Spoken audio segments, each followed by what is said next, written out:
The year is 280 BC. The location is the island republic of Rhodes.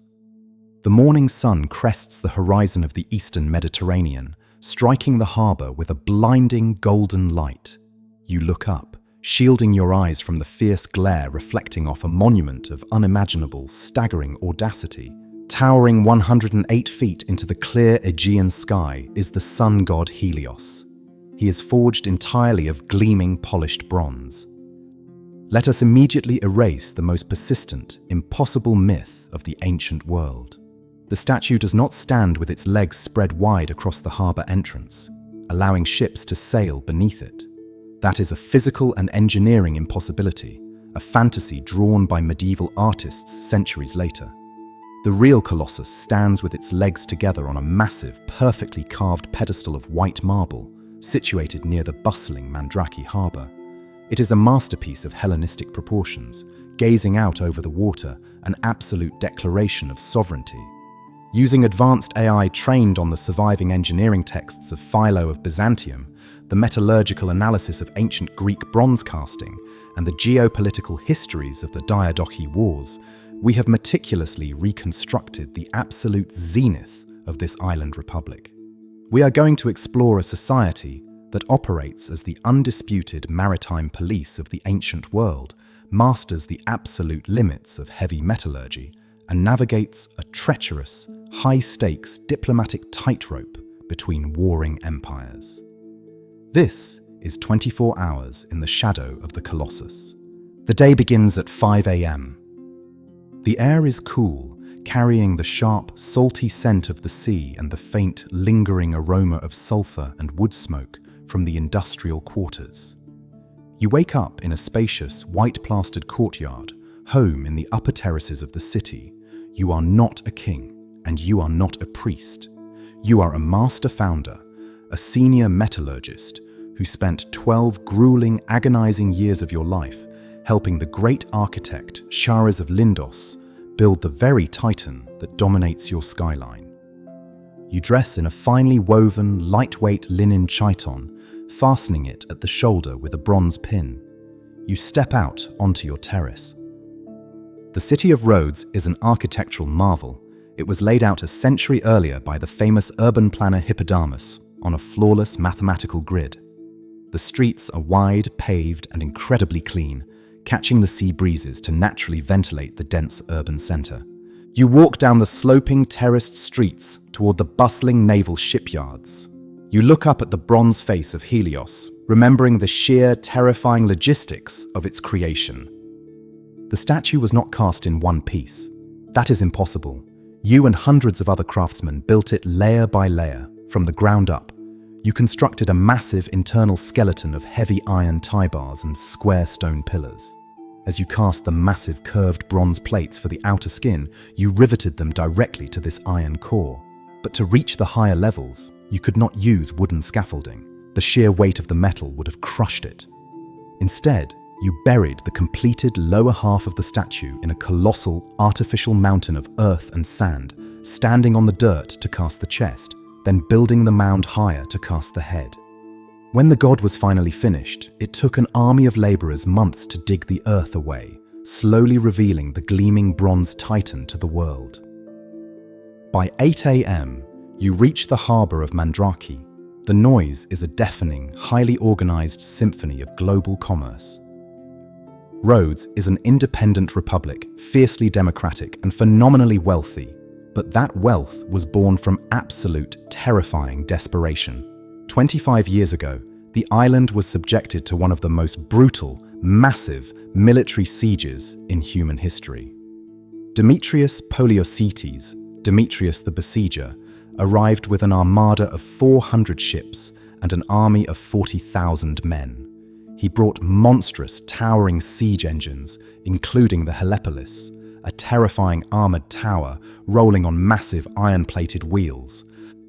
But the thick limestone walls of Rhodes held. Your people fought with a desperate, unified ferocity, repelling the invasion and forcing Demetrius to abandon the siege and sign a peace treaty. When the enemy retreated, they left behind all of their massive, iron-reinforced siege equipment in the mud. The Rhodians did not just burn it. you dismantled it. You sold the timber and melted down the heavy iron and bronze weapons of your would-be conqueror, using the staggering profits and the recycled metal to build the Colossus.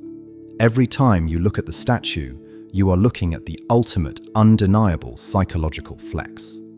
You took the very weapons meant to enslave your city and transformed them into a 100-foot god of light.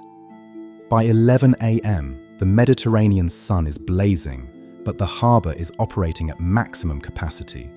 You walk into the central Agora, the vast commercial marketplace. You are not here to cast bronze today. You are here to oversee the outfitting of the Rhodian fleet.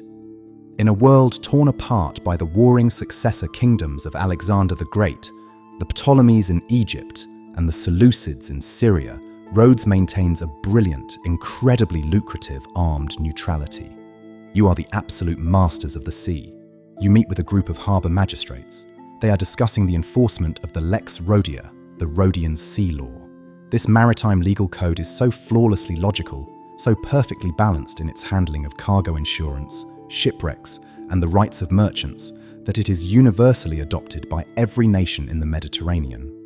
Centuries later, even the Roman emperors will refuse to alter it, explicitly stating that while Rome rules the land, the Rhodian law rules the waves. You look out at the harbour patrols. Rhodes does not rely on massive, sluggish warships. You have engineered the Triemiolia, a specialised, incredibly fast light galley specifically designed to hunt down and completely eradicate pirates. The merchants of the world flock to your harbours because you guarantee their absolute safety. You sign a papyrus ledger authorising the installation of newly forged heavy bronze rams onto the prows of 3 new patrol ships, ensuring the trade lanes remain open and secure. By 2 p.m, the intense heat of the afternoon forces a lull in the heavy physical labour of the shipyards. You leave the dusty docks and walk toward the upper city, entering the shaded, tranquil groves of the intellectual quarter. Rhodes is not just a fortress of merchants and metallurgists. It is a stunning, deeply respected powerhouse of philosophy, rhetoric, and art. The island is literally covered in statues. Pliny the Elder will later record that there were over 3,000 bronze and marble statues standing in the streets and temples of this single city.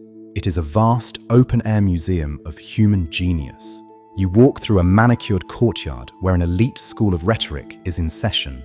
Young, ambitious noblemen from all over the Hellenistic world travel to Rhodes specifically to learn the art of public speaking and political persuasion. In the centuries to come, the greatest minds of Rome, including Cicero and Julius Caesar, will sail to this exact island to study under the Rhodian masters. The atmosphere here is deeply cosmopolitan, highly educated, and incredibly refined. You sit on a cool marble bench under a cypress tree, discussing the complex mathematics of structural load-bearing with a visiting architect from Alexandria, comparing the engineering of the Colossus to the newly built Pharos lighthouse in Egypt. By 6 p.m, the sun begins to lower toward the western horizon, casting long, spectacular shadows across the island. The workday officially concludes, and the elite society of Rhodes transitions into the evening. You return to your spacious, airy home to host a symposium, a formal, highly ritualized evening banquet. You and your guests do not sit in chairs. You recline comfortably on wooden dining couches arranged in a U-shape around the room. The wealth of a free global port is proudly displayed on your tables. You are served massive platters of incredibly fresh, grilled tuna, caught just offshore, drizzled with premium olive oil and imported sea salt. There are delicate, sweet cakes made of barley and local honey, and bowls of fresh figs and pomegranates. Servants pour exquisite Rhodian wine from beautifully painted ceramic craters. Your island produces a distinct, highly sought-after vintage, exporting it across the sea in proprietary, stamped clay amphorae that act as an ancient guarantee of quality. The conversation is not about petty local squabbles. You are international power brokers. You discuss the shifting, dangerous alliances between the Ptolemaic pharaohs in Alexandria and the Seleucid kings in Antioch. You debate the rising, distant threat of a young, aggressive republic in Italy called Rome. Your survival depends entirely on maintaining a perfect, flawless balance of power, ensuring that no single empire becomes strong enough to swallow your island. You drink your wine, secure in the knowledge that your navy and your diplomacy form an impenetrable shield around your home. By 10 p.m., the guests depart, and the city of Rhodes settles into a profound, ordered quiet. You walk out onto your high terrace. The night air is completely still. The sky over the Mediterranean is a vast, unpolluted canopy of brilliant, blinding stars. You look down at the harbour. The Colossus of Helios stands silently in the moonlight. The polished bronze catches the faint silver light of the moon, making the god look as though he is glowing from within. You stand there, a master builder of the ancient world. You do not know the tragic, heartbreaking fate that awaits your masterpiece. You do not know that in just 54 years, a massive, catastrophic earthquake will violently shake the island. The earth will heave and the Colossus will snap at the knees. The colossal 100-foot god of the sun will crash down onto the paving stones of the city, shattering the iron core and buckling the bronze plates. The Oracle of Delphi will declare that the statue should never be rebuilt, warning that to raise it again would anger the gods. And so, the broken, massive bronze limbs of Helios will lie exactly where they fell for over 800 years. Even in ruins, it will remain a wonder of the world. Travelers will sail across the ocean just to look at the shattered remains, marveling that few men can even wrap their arms around its fallen thumb. Eventually, in the 7th century AD, an invading Arab army will conquer the island. They will break down the bronze plates, load them onto the backs of 900 camels, and sell the metal to a merchant in Syria. The physical monument will be completely, utterly erased from the earth. But tonight, the statue stands unbroken. It is a flawless, towering testament to a society that refused to be conquered, a republic that turned the weapons of their enemies into art, and an island that wrote the very laws of the sea. The bronze was melted down, but the legacy of your engineering survived in the very language of humanity. The sheer, awe-inspiring scale of what you built was so profound that thousands of years later, any time the world encounters something impossibly, staggeringly huge, they will still use the word colossal. This video is brought to you by the Paladin Learn History app. Scan the QR code to learn more history.